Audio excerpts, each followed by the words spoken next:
Quero cumprimentar os irmãos da Igreja Assembleia de Deus, Ministério Ferreira, em São José dos Campos, pastor Israel e a Karina, que convidou para participar desse lindo projeto, nesse trabalho da imersão do discipulado, onde nós vamos abordar esse tema de fazer discípulo.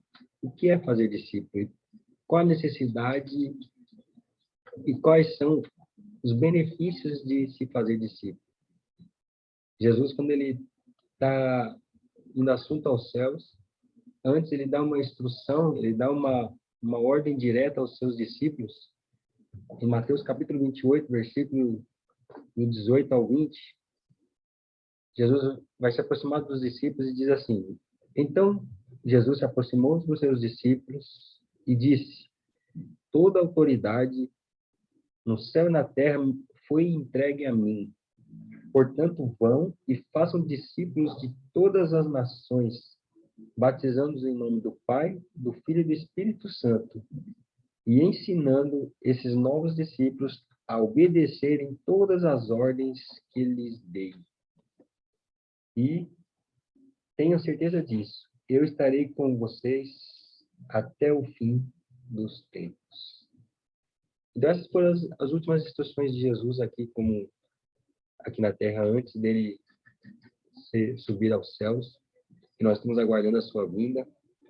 E Jesus, por que Jesus ele ordenou os discípulos, os seus discípulos, a fazerem discípulos e ensinando eles a guardarem todas essas coisas?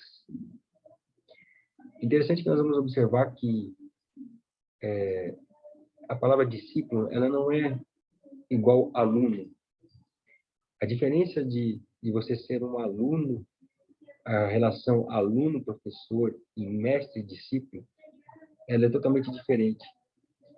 Um aluno, ele pode escolher o que ele quer aprender e ele escolher o seu professor para simplesmente ensinar algo específico, uma instrução, uma habilidade, um conhecimento, e acabou. E a palavra aluno, ela tem uma origem significa sem luz. Então, o aluno, ele não tem vínculo nenhum com o professor. É só um conhecimento que é passado, que é importante, é necessário, mas é só uma passagem de conhecimento. Já a relação mestre e discípulo vai muito além disso. O discípulo, ele vai receber do seu mestre não somente uma instrução, um ensinamento. Ele vai receber toda a jornada de sua vida, todo o propósito de vida, toda a experiência, ele vai assimilar a experiência, ele vai ser um imitador do seu mestre. E vai ser, poxa, mas imitar alguém? A gente tem aprendido a ser que nós somos únicos, e lógico, nós somos únicos. Mas Jesus, ele deu essa ordem para fazer discípulos, para replicar aquilo que ele ensinou. Jesus fez discípulos. Lógico que cada um era diferente, tinha uma personalidade, mas todos tinham um modelo, que era o modelo perfeito de Cristo. Então, quando nós vamos ver Paulo falando assim para os seus discípulos: sede meus imitadores, como eu sou de Cristo. Paulo, ele não está falando para ser imitador dele porque ele era melhor, não, mas porque ele estava fazendo exatamente aquilo que Jesus tinha ordenado. Ele estava buscando um modelo e queria que os seus discípulos replicassem esse modelo. E isso vai além de um ensinamento, de como toda a conduta, todo o caráter, toda a disposição, tudo isso é passado. Você vê que quando Paulo ele vai escrever a Timóteo, e ele vai falando das qualificações de um obreiro, ele não vai falar muito de habilidades. ele vai falar mais de relacionamento e caráter. Você vê, ele vai falar, o obreiro aprovado, ele precisa ser hospitaleiro, não dar vinho, marido de uma mulher só. Tudo isso era caráter,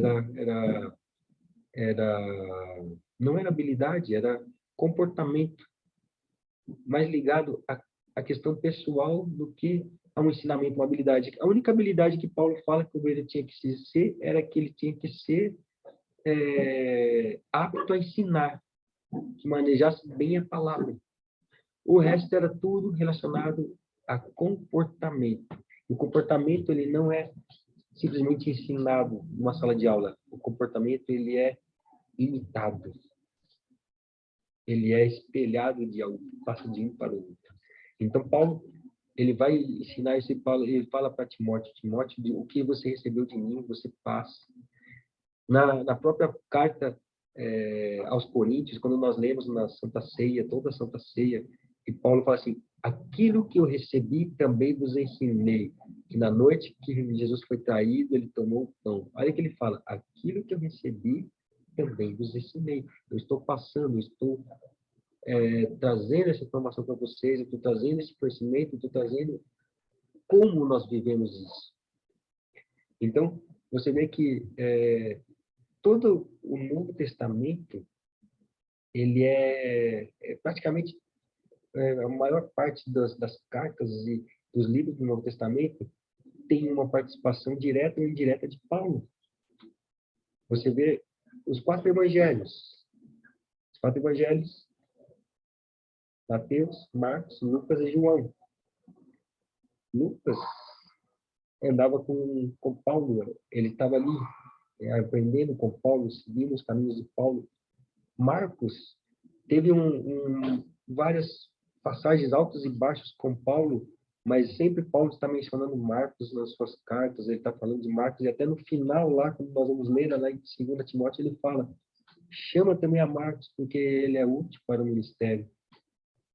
Então você vê que está ali Marcos, isso nós vamos ver, Atos dos Apóstolos, quem escreve? Lucas. E depois as cartas paulinas todas, você vê que toda a influência que Paulo traz no Novo Testamento é porque ele fez discípulos. Ele fez um legado. As suas obras não foram maiores que de Pedro, talvez de João ou outro apóstolo. Só que aquilo que os seus discípulos assimilaram, eles guardaram e transmitiram. Então, nós temos mais conhecimento daquilo que Paulo fez, que Paulo escreveu, porque os seus discípulos deram continuidade. Muito mais importante até mesmo do que abrir as igrejas, né?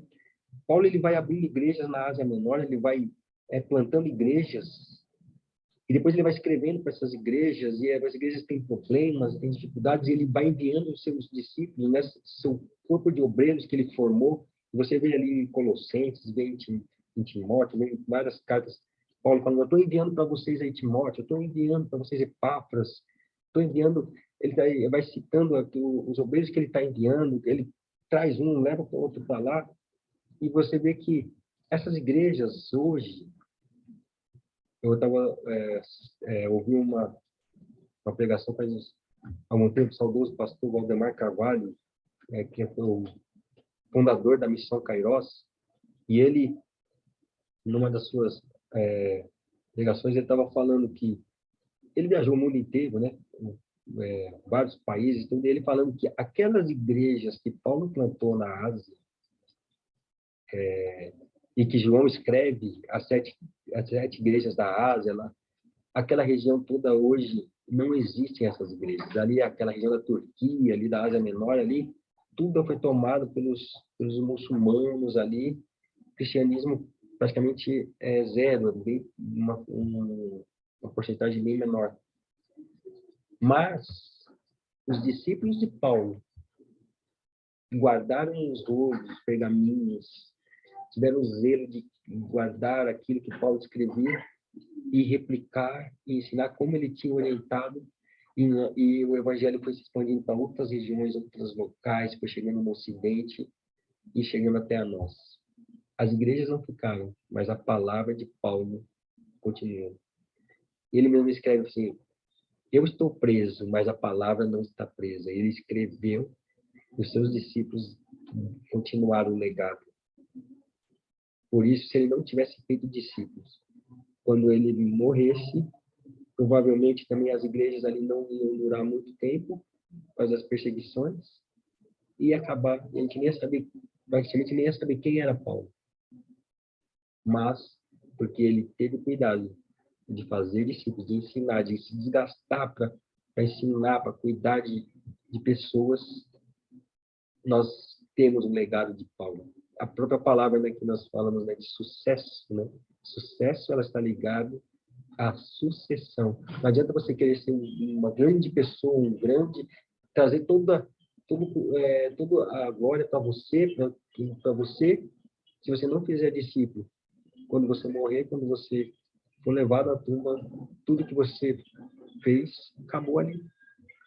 Agora, se você fizer discípulo, se você ter essa preocupação de passar não só o conhecimento, mas a sua vida para alguém, que alguém tenha prazer, a alegria de se espelhar em você, de olhar para você e falar: realmente essa pessoa é importante, ela é um espelho, é uma pessoa que tem uma conduta, uma vida que eu possa seguir.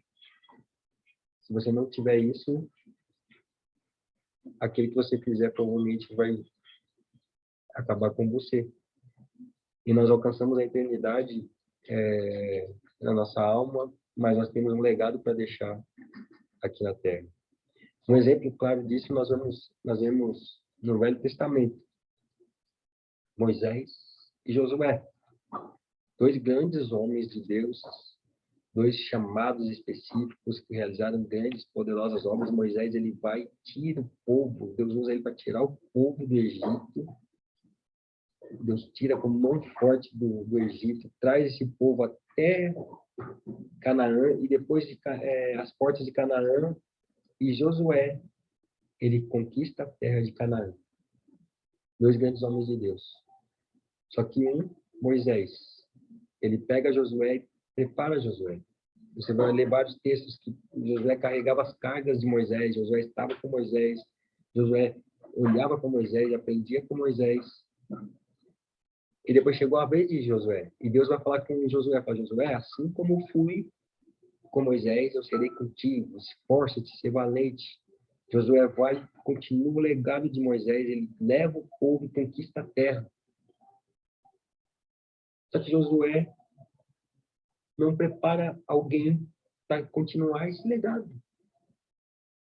E nós vamos ler lá no final, quando o povo está começando a se corromper, e Josué chama para ele de novo. E Josué fala assim, até um texto conhecido, né? Quando Josué fala assim: povo, escolheis a quem você servis, porém eu e minha casa serviremos ao Senhor. E nós falamos isso, nossa, que bonito, né, que Josué falou. Mas vamos pensar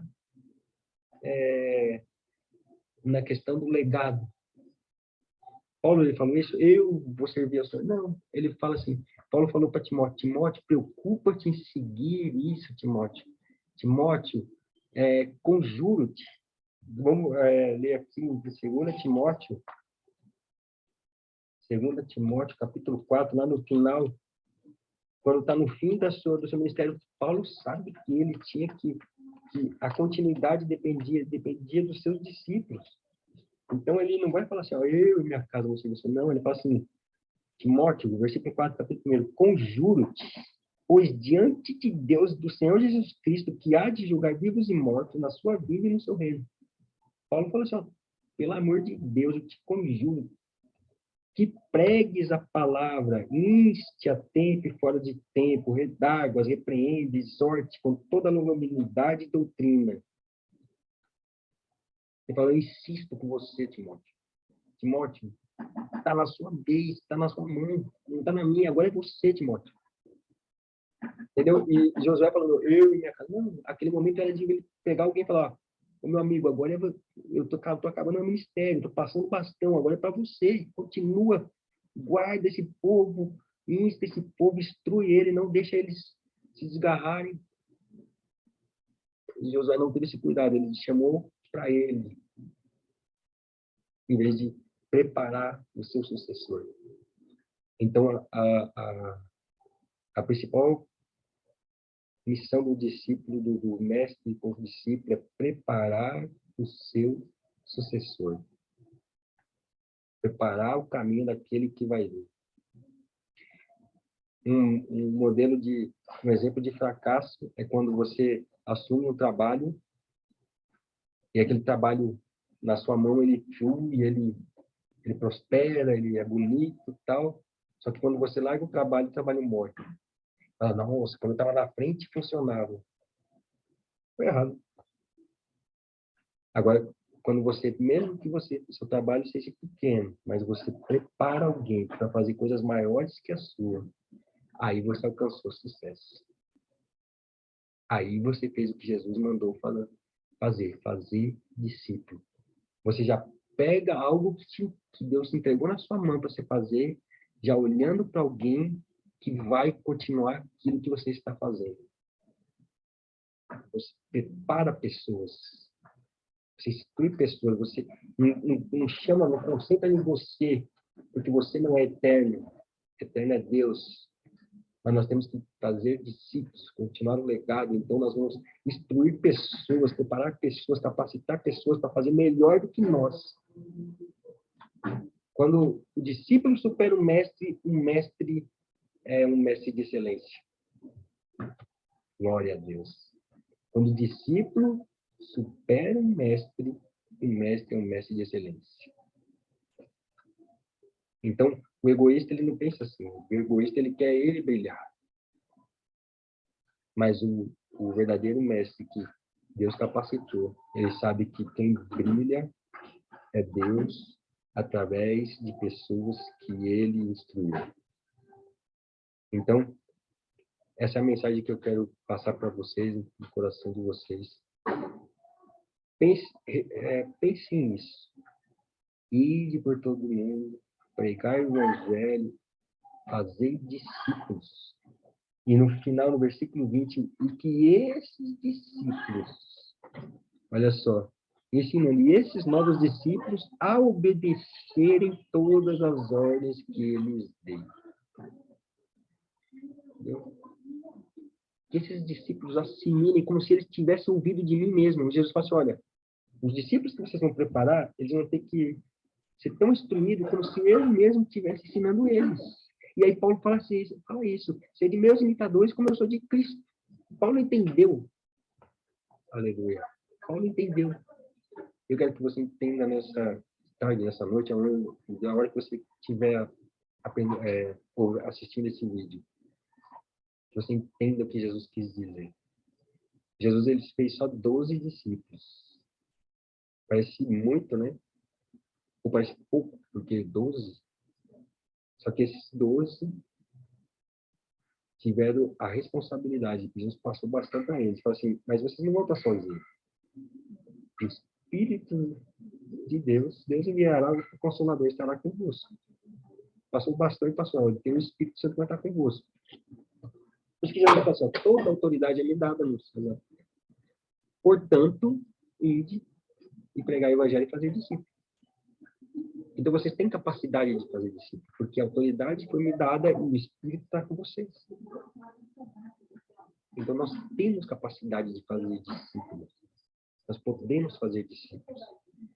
Jesus não ia dar uma incumbência que nós não pudéssemos fazer.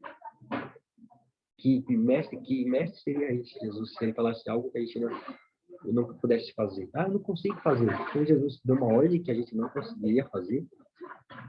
Não. Nós somos capazes de fazer. Nós podemos fazer. Nem que seja um. Ensine, prepare. Às vezes lá no seu trabalho, na sua escola, alguém que presta atenção em você, que ouve a sua palavra, ouve o seu conselho. O que você está falando para essa pessoa? Você está falando mal dos outros, falando mal da igreja, mal do pastor, mal. O que você está ensinando para essa pessoa? Deus coloca pessoas no nosso caminho para que nós sejamos mestres deles, ensinemos para eles, fazemos discípulos. Amém? Que Deus abençoe a todos, em nome de Jesus.